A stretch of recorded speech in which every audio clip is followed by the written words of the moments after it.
Hello बच्चों, let's read this question. So this question says, if alpha, beta and gamma are coefficient of linear area and volume expansion respectively, then option A is gamma is equal to 3 times alpha, option B is alpha is equal to 3 times gamma, option C is beta is equal to 3 times alpha and option D is gamma is equal to 3 times beta. Okay, तो चलिए अब हम यहाँ पर क्या करते हैं, इस क्वेश्चन को स्टार्ट करते हैं। तो देखिए इस क्वेश्चन का आपका जो की कॉन्सेप्ट है, इस क्वेश्चन का की कॉन्सेप्ट आप लिख सकते हैं।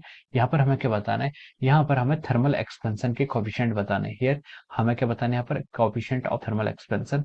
तो हम यहाँ पर लिख सकते हैं, इसका की कॉन्सेप्ट क्या लिख सकते हैं, हम यहाँ पर लिख सकते हैं the key concept of this question is our thermal expansion. ये क्या आपका थर्मल एक्सपेंशन पर बेस्ड क्वेश्चन है।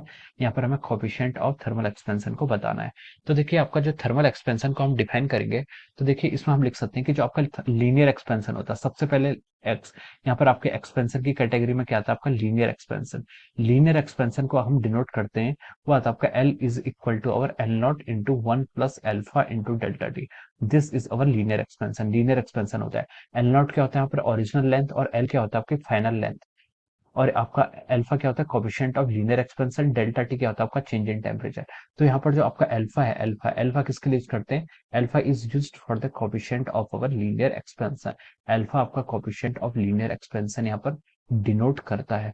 सिमिलरली अगर हम क्या करते हैं, यहाँ पर एरिया में देखते हैं, अगर हम क्या करें यहाँ पर एरिया या फिर सरफेस एरिया में देखते हैं, हम लिख सकते हैं यहाँ पर सरफेस एरिया। सरफेस एरिया का जो एक्सपेंशन होता है या फिर सरफेस एक्सपेंशन होता है, उसको हम क्या करते हैं, बीटा से डिनोट करते हैं। और बीटा की जो वैल्यू आती है वो आपके 2 टाइम्स अल्फा के इक्वल आती है।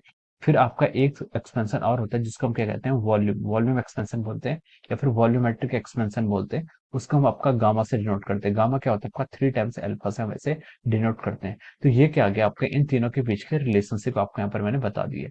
अब क्वेश्चन में हमसे बोला है कि हमें कोफिशिएंट ऑफ लीनियर और एरिया और वॉल्यूम एक्सपेंशन गिवन है अल्फा बीटा गामा, और हमें इनके बीच के यहाँ पर रिलेशनशिप को फाइंड आउट करना है।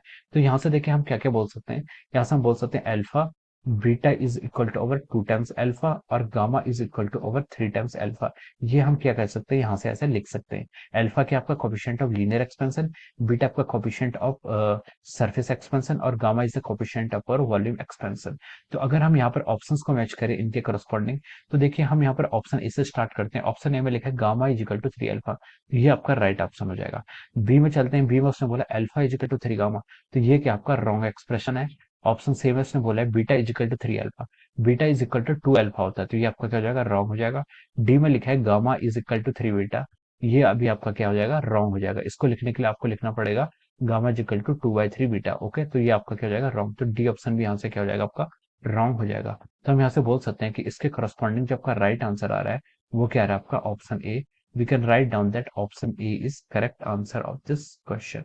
ऑप्शन ए क्या यहाँ पर इसका करेक्ट आंसर होगा। Okay, so I hope you all understood this concept. All the best and thank you so much.